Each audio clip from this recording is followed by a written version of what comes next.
possível medir o progresso de uma sociedade simplesmente pelo volume da sua atividade econômica? É isso que acontece quando colocamos o PIB, Produto Interno Bruto, como nosso principal parâmetro e o aumento dele como nosso maior objetivo. Muitos especialistas, porém, acham que está na hora de superar essa fixação no PIB e buscar outras réguas, ou, para usar o termo correto, outros indicadores para medir o progresso humano. No Capital Natural desta semana, vamos entender por que o PIB se tornou tão popular e conhecer as alternativas a ele, porque podem ajudar no desenvolvimento sustentável de uma nação. Para isso, vamos conversar com o economista Sérgio Bessermann, presidente da Câmara Técnica de Desenvolvimento Sustentável do Rio de Janeiro, e o advogado Giovanni Barontini, superintendente do Núcleo de Estudos de Futuro da PUC. Sérgio, tem uma famosa frase do Bob Kennedy que ele diz que o PIB mede tudo, exceto aquilo que vale a pena. Como você explica essa importância do PIB? Quais são as suas limitações e por que ele se tornou, assim, um indicador supremo da economia? Porque a história, principalmente a história depois da Segunda Guerra Mundial, mas desde antes, acabou sendo uma história focada no objetivo de fazer dinheiro e mais dinheiro, e esquecendo toda a complexidade social e da vida humana. Então, o indicador que retrata esse caminho estreito, que só pensa, só foca na acumulação, é o PIB. Embora até para isso ele tenha defeitos, mas ele é isso. Como a vida era isso, ele passou a ser o indicador desta vida. Giovanni, a vida social e econômica influencia o PIB, mas o contrário também é verdadeiro. A existência do PIB também influencia a vida da sociedade, não? Bem, sim, certamente. Eu penso que quando a gente fala em PIB, nós deveríamos fundamentalmente abordar uma questão filosófico-conceitual antes e depois uma questão específica sobre o próprio PIB. A questão filosófica eu gosto de abordar lembrando não um filósofo, né? Não vou citar Krishnamurti ou Ramana Maharishi, vou citar David Bohm, um físico, que nos mostrou uma coisa muito interessante, que o verbo medir, ele tem, do ponto de vista da etimologia, a mesma raiz de uma palavra em sânscrito que é maya, ou seja, ilusão, poderíamos traduzir muito superficialmente. Ou seja, que medir é sempre uma ilusão, né?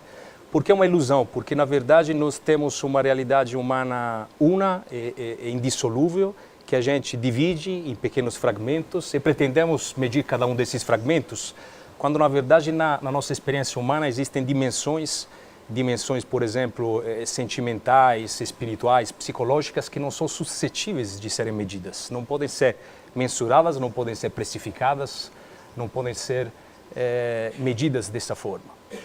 Então, bom, a gente poderia se perguntar, em primeiro lugar, os indicadores não servem para nada, né? Eu acho que servem sim, porque, na verdade, eles têm um domínio específico, que é o domínio do exterior do coletivo, das relações interobjetivas, para usar um pouco a teoria integral do Ken Wilber, ou seja, os indicadores não conseguem detectar e medir realidades subjetivas, internas e externas ou coletivas, mas têm um domínio, o domínio das relações interobjetivas. Então, para exemplificar, acho que nunca nós conseguiremos, por exemplo, encontrar um indicador que possa medir a intensidade da dor de uma mãe que perdeu o filho, ou de um coração apaixonado que está batendo, ou, digamos... De um torcedor que vê o seu time. De um torcedor que vê o seu time.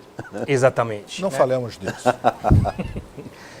Então, desse ponto de vista, eu acho, bom, em primeiro lugar, a categoria dos indicadores tem um domínio limitado, consegue se aplicar a um domínio que é um domínio restrito da nossa experiência humana, e aí dentro a gente pode ver se o PIB é um indicador bom ou ruim, completo ou incompleto, né? E aí sim, eu também lembro sempre dessa frase do Bob Kennedy que você estava mencionando, uma frase que eu acho que os economistas deveriam ler e ponderar. De fato, o PIB me parece que é um indicador que mede exclusivamente o volume das atividades econômicas e não se preocupa se as atividades são boas ou são nocivas, para a sociedade, para o meio ambiente, etc.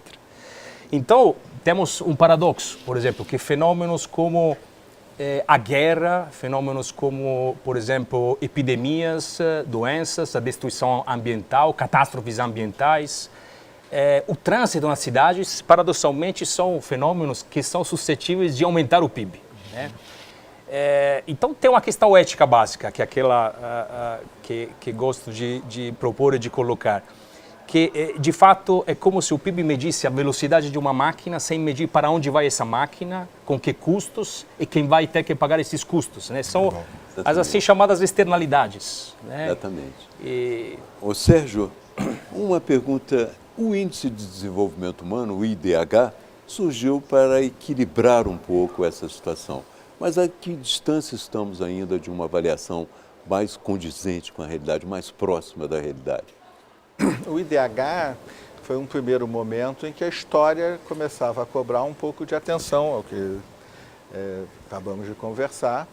E ele tem como principal mérito ser simples, ele não tem a pretensão de pegar essa complexidade toda. Pelo contrário, para que ele pudesse ser simultaneamente feito na Dinamarca e em Serra Leoa, em Guiné, ele é muito simples e através de saúde, expectativa de vida, educação, duas variáveis, e o PIB per capita, ele tentava trazer também para a medição e essas outras dimensões. De lá para cá surgiram muitas outras iniciativas, todas tentando pegar algumas das externalidades ou dar mais valor a elas.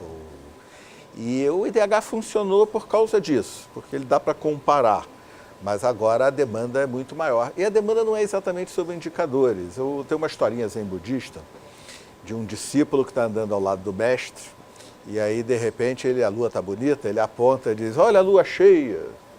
E aí tem duas versões, numa o mestre só torce o dedo dele, mas eu acho que isso já é meio ocidental. Na versão boa mesmo, o mestre tira uma espada e corta o dedo dele, que cai no chão, fica o cotoco sangrando e ele atinge a iluminação. Uma coisa é a lua cheia, outra coisa é o indicador que aponta para a lua cheia. Essas pressões que levaram ao IDH e levam hoje a essa discussão que você nos traz, são pressões da própria história, da própria sociedade, cansada da simplificação de medir a velocidade do carro e querendo começar a saber para onde vamos, né? O desenvolvimento sustentável também precisa ser medido? É necessário realmente botar régua em tudo, avaliar tudo? E como seria a medição desse desenvolvimento sustentável? Bom, eu, de novo, acho que existem algumas realidades que não podem ser medidas. Então, acho que essa ideia, por exemplo, de precificar ou de valorar tudo encontra um obstáculo fundamental que é intrinsecamente a essência daquilo que a gente está querendo medir.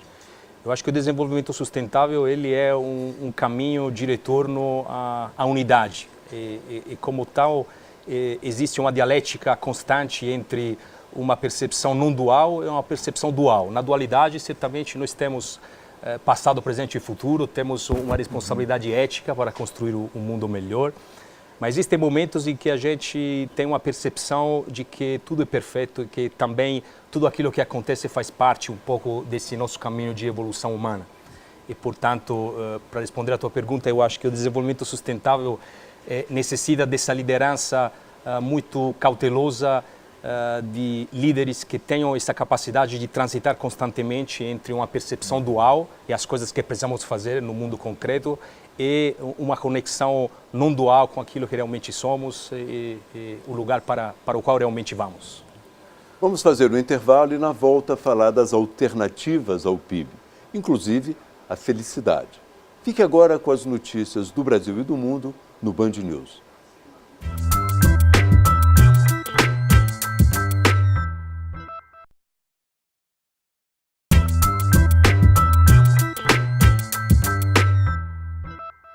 Estamos de volta com o programa Capital Natural, hoje falando dos indicadores dos progressos das nações. É um assunto muito importante para o desenvolvimento sustentável. Diversos especialistas têm estudado e debatido este assunto, inclusive para avaliar os problemas do PIB e buscar alternativas para ele. Uma das principais conclusões é que um índice que queira medir o progresso da humanidade de maneira adequada deve incluir, aspectos internos de cada um de nós, como o bem-estar e, por que não, a felicidade.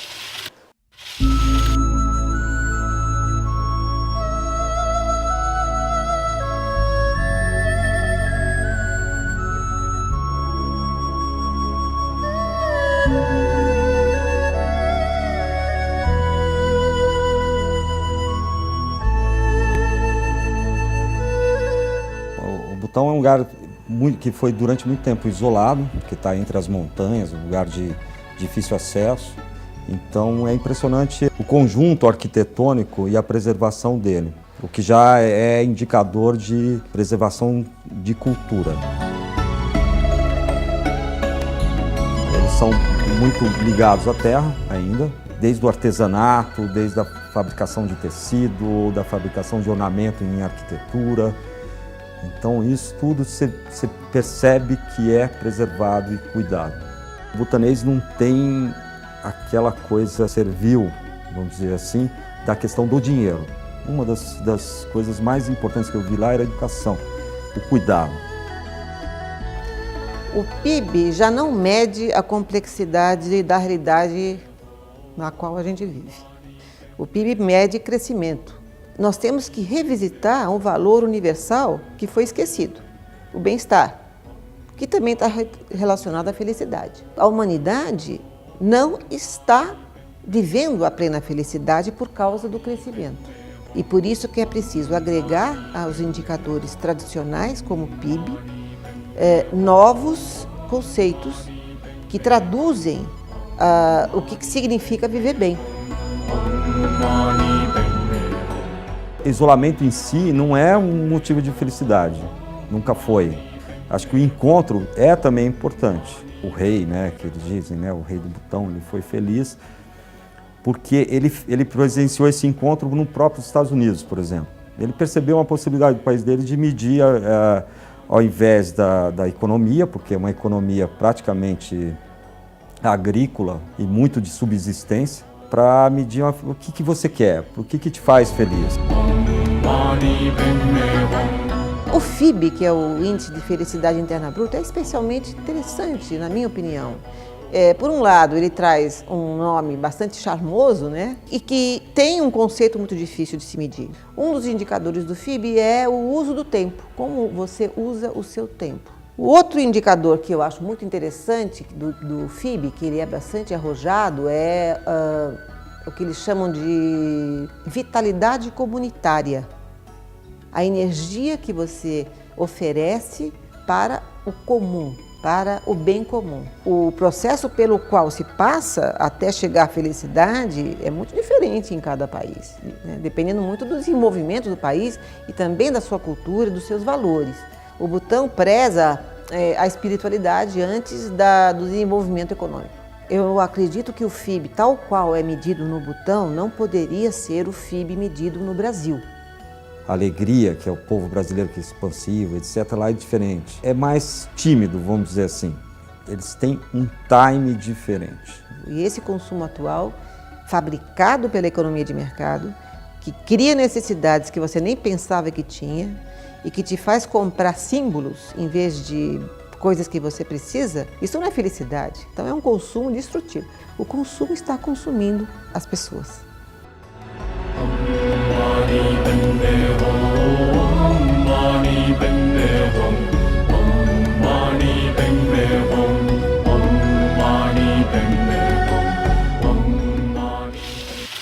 Uma pergunta para ambos. A felicidade pode ser um parâmetro para medir a sociedade? Olha, minha opinião pessoal é não. O índice de felicidade interna bruta, do Butão, etc., é mais um indicador de bem-estar e tem dimensões que buscam capturar quantas vezes a pessoa faz orações por dia, assim por diante. Mas eu acho que felicidade é algo complexo e individual demais. Por exemplo, eu não gostaria que ninguém se atrevesse a medir a minha felicidade. O cara ia errar e eu ia julgar isso. Então, eu acho que é um bom esforço técnico e achou esse nome, que é um ótimo nome, indicador de felicidade. Mas é mais um indicador sintético, ou seja, que incorpora muitas variáveis, de bem-estar. medir a felicidade, a minha opinião, deixa por conta de cada um de nós. Giovanni. Bom, eu acho que a felicidade, exatamente porque pertence a essa esfera do interior do subjetivo, ela é insuscetível de ser medida. Então, nesse sentido, ela não pode se transformar em um indicador, mas pode constituir um norte, assim como a saúde, assim como o bem-estar, a qualidade de vida. Eu acho que existem muitos exemplos que a gente poderia dar. Um que me parece muito pertinente é o avançar de doenças como a obesidade hoje, por exemplo, no Brasil. Né? Sabemos que E nos Estados Unidos, que é nos uma Estados epidemia. Unidos também, mas eu vi no Brasil que de 7 anos a 60 anos, hoje cerca de 70% dos cidadãos brasileiros estão fora do peso considerado ideal e poderiam rumar em direção à obesidade. Né? Isso é muito interessante porque para o PIB a obesidade é ótima. Né? É ótimo porque não só gera toda uma movimentação em termos de remédios, hospitalizações, consultas terapêuticas, cirurgias estéticas. A própria indústria alimentícia é desnecessária. Exatamente. Mas eu diria em sentido muito mais amplo, porque, na verdade, a obesidade hoje exige toda uma reformulação do setor produtivo. Hoje se pensa em um design tecnológico que crie novas cadeiras para as pessoas obesas, novos assentos de avião, novas camas. E a pressão sobre o meio ambiente que gera essa produção de novos bens e serviços e o descarte daqueles que a gente usaria ou está usando, obviamente está totalmente fora do nosso cálculo. E voltando à tua pergunta, então, eu diria, qual é o nosso norte? A felicidade, o bem-estar, é a saúde ou é o aumento do PIB? Porque se for o aumento do PIB, então a obesidade é ótima. Se for a felicidade do indivíduo que quer ter uma vida de relação satisfatória, uma vida sentimental, sexual, profissional, aí eu acho que a resposta é outra. As pesquisas indicam nos Estados Unidos, por exemplo, que nos últimos 50 anos cresceu muito a riqueza material, mas não houve um crescimento semelhante na felicidade das pessoas, no bem-estar das pessoas. Como explicar isso? Alguns países mais ricos, inclusive, apresentam indicadores de bem-estar, de felicidade, inferiores a de países mais pobres. Bom, há muita pesquisa em ciência econômica e a sugestão mais forte é de que até um certo patamar, dinheiro traz felicidade, sim. O Woody Allen dizia que o dinheiro não traz felicidade, mas provoca uma sensação tão parecida que às vezes não dá para distinguir muito bem. O Nelson Rodrigues dizia que compra até o amor verdadeiro. O Nelson Rodrigues compra até o amor verdadeiro. Mas isso até um certo nível de satisfação de necessidades básicas e além. A partir daí, as pesquisas e a observação o que indicam é que não, que dinheiro não traz mais felicidade e, entretanto, tudo continua a girar em torno de mais dinheiro. Ou seja, mesmo pessoas que têm condição de usufruir uma vida plena, estreitam essa vida para fazer mais dinheiro e mais dinheiro e mais dinheiro. Então, acho que tem essas duas dimensões. A resposta é uma até o atendimento de certo nível de satisfação. E é outra, completamente oposta, a partir daí. Me parece que isso explica o surgimento de movimentos como o movimento da simplicidade voluntária, em que pessoas que, em tese, já possuem um poder de compra muito grande, voluntariamente começam a recuar da sociedade de consumo e começam a fazer escolhas em benefício de uma vida mais simples. Exatamente. Já vi isso na Áustria, já alguns grupos lá vivendo dessa maneira. Sim, eu acho que é uma tendência dos países industrializados, enquanto, obviamente, nós precisamos respeitar o ritmo, ao contrário daqueles outros países como China, Índia, Brasil, em que uma grande parte da população ainda não teve acesso a essa sociedade de consumo e necessita percorrer toda essa trajetória de ter para entender que o ter não é suficiente para trazer felicidade e fazer opções em uma outra direção. Né? O que acho que não podemos fazer é obrigar essas pessoas a dar esse pulo sem experimentar o que é a sociedade de consumo. E sem ter atendidas algumas necessidades básicas, né? Isso é verdade. Mas as pesquisas indicam também que o país mais feliz do mundo é a Costa Rica.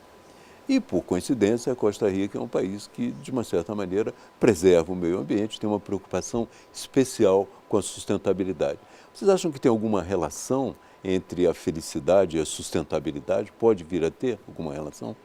Eu acho que sim. Claro, é muito difícil separar o desejo da opinião nesse caso. Me veio à mente uma coincidência. A Costa Rica é um dos raros países do mundo que não tem exército. Vai ver que ajuda. Mas há fatores políticos há fatores também, políticos.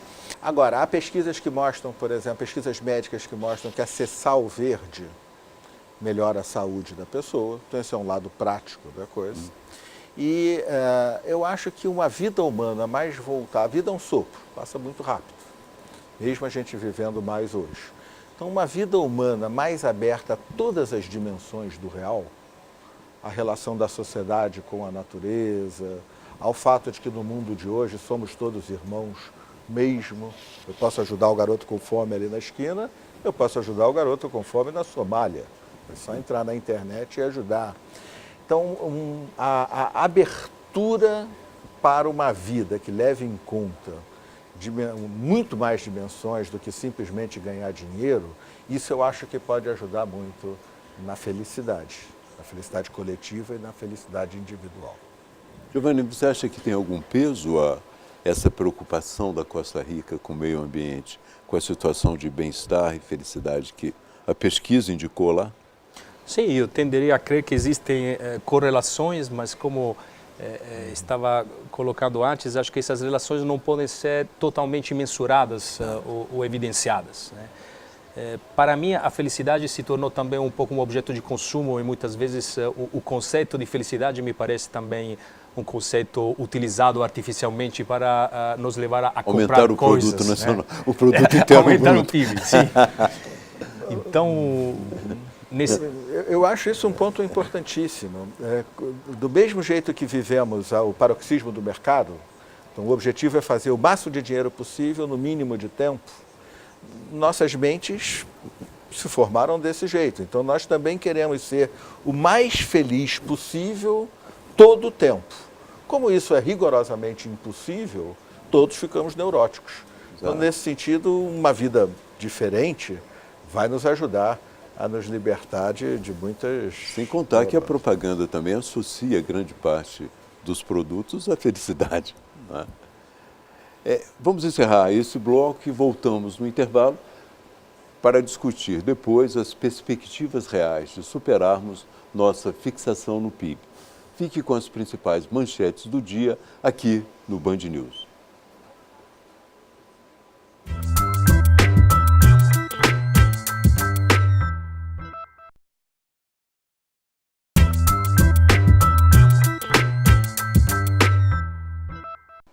Estamos de volta discutindo a superação do PIB como medida de desenvolvimento de uma nação, com o economista Sérgio Besserman e o advogado Giovanni Barontini.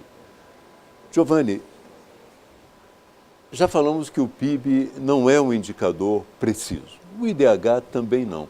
Existe alguma possibilidade de nós termos um indicador adequado para a sustentabilidade, na sua opinião? Olha, eu acho que o primeiro passo que nós poderíamos fazer é corrigir os zeros intrínsecos do PIB em termos de contabilidade grosseira, né?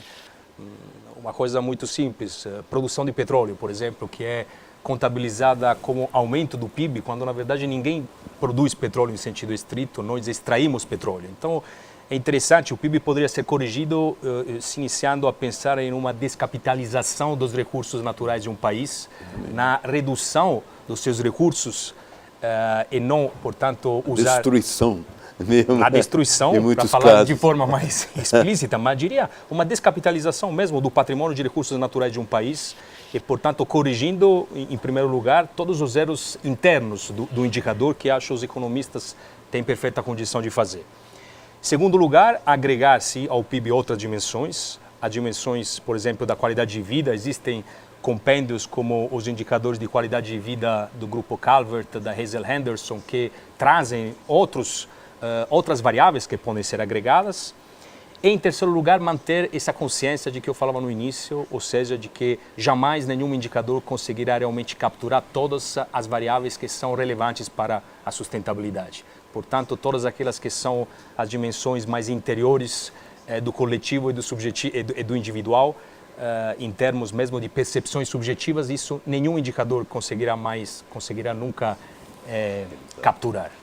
Sérgio, que os economistas acham dessa conversa? Eles acham uma heresia, uma utopia, ou já estão começando a ficar abertos, pelo menos, para incluir algumas questões como o que era externo na destruição da natureza e outros temas que a ecologia colocou? Como grupo, a abertura é muito recente. É claro que houve sempre economistas que chamavam a atenção para esses problemas. Alguns foram até marginalizados na academia, me vem à mente o grande economista romeno que trabalhava nos Estados Unidos, Georgescu Ogan. Então sempre houve economistas que chamavam a atenção. Mas até a crise de 2008, eu acho que a grande maioria dos economistas de várias formações, neoclássica, keynesiana ou marxistas, eram completamente impregnados desse que você chamou de fixação do PIB, do fetichismo do crescimento máximo ao menor tempo possível. E mais, eram também, curiosamente, indo contra a principal lição das ciências econômicas. Não tem almoço grátis, não tem free lunch. Então, a relação da sociedade humana com o planeta, que é finito, também não tem almoço grátis.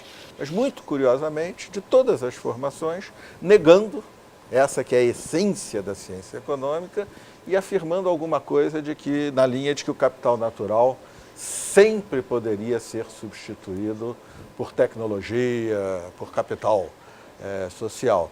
E hoje eu diria que há uma mudança muito grande de pensamento e a própria realidade, principalmente por conta das mudanças climáticas, do risco de um aquecimento global acima do suportável ou do que o risco indicaria como aceitável, os economistas estão se abrindo para a necessidade de pensar Estou complementando. Você, como economista, você acha que o PIB tende a ser extinto ou apenas complementado? Depende do horizonte de tempo. Como as mudanças climáticas e a extinção da vida, a crise de biodiversidade, há muitos problemas ambientais, mas esses dois são urgentes. Até meados deste século, então temos ainda 4 décadas pela frente, nós vamos trabalhar provavelmente nessa direção. Incorporar às medições preocupações que hoje não estão presentes. Mas essa é uma mudança muito mais profunda e muito mais radical. Significa um mundo diferente, uma sociabilidade diferente. Na verdade, um ser humano diferente. Um humano que se constrói com preocupações com as futuras gerações. Nunca foi assim. Hitler queria 1000 anos de poder, Sérgio Mottes é de seu 20, mas nunca ninguém sabe para quê. Agora não, agora nós tomamos decisões que irão interferir com a vida daqui a 100 anos, 200 anos, com o nível do mar daqui a 500 anos. Então, eu acho que se nós temos muitas aventuras nessa primeira metade do século, as aventuras da segunda metade serão mais interessantes ainda. Porque aí, sim, muito provavelmente, ou é meu desejo, o crescimento, pelo crescimento. Filosofia do crescimento a todo custo, essa é uma brincadeira de economia circular, a filosofia do crescimento a todo custo é a filosofia da célula cancerosa. E só. Giovanni, falando de horizonte do tempo, é contigo, você dirige o Núcleo de Estudos do Futuro. O que você acha que vai acontecer em termos de indicadores? Como é que nós vamos evoluir para medir o progresso humano no futuro? Olha, eu acho que nós precisamos, em primeiro lugar, redefinir esses conceitos. O que é prosperidade, o que é crescimento, o que é bem-estar de uma sociedade. E eu não acredito particularmente muito no conceito de decrescimento. Eu acho que, mais do que isso, nós precisamos migrar de um crescimento quantitativo para um crescimento qualitativo, né? Eu me lembro a lição da futurista Hazel Henderson, né, que sempre diz, bom, afinal das contas, podemos crescer espiritualmente, podemos crescer psicologicamente, podemos crescer nas nossas relações sociais, culturais, interrelacionais. Digo assim, repensar um pouco o que significa crescimento, em que direção podemos e queremos crescer. Eu creio que essa é uma consequência natural de um processo de expansão da consciência humana que vai acontecer de toda forma, né? Então, eu diria que podemos, de alguma forma, ser otimistas, porque assim como o homem criou determinados problemas, eu acho que encontrará dentro de si a capacidade de encontrar também as soluções. Dizia o Marx, já no passado. Mas de uma forma diferente. Não pode ser uma leitura otimista ingênua, panglossiana. famosa frase, a humanidade Como de não uma se põe certa em forma era questões, dele.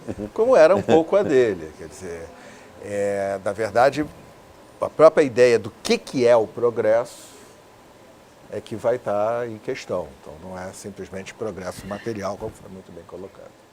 Agradeço a presença dos nossos convidados, o economista Sérgio Bessermann, presidente da Câmara Técnica de Desenvolvimento Sustentável do Rio de Janeiro, e Giovanni Barontini, advogado e superintendente do Núcleo de Estudos da PUC. Fiquem conosco. Este é o Capital Natural.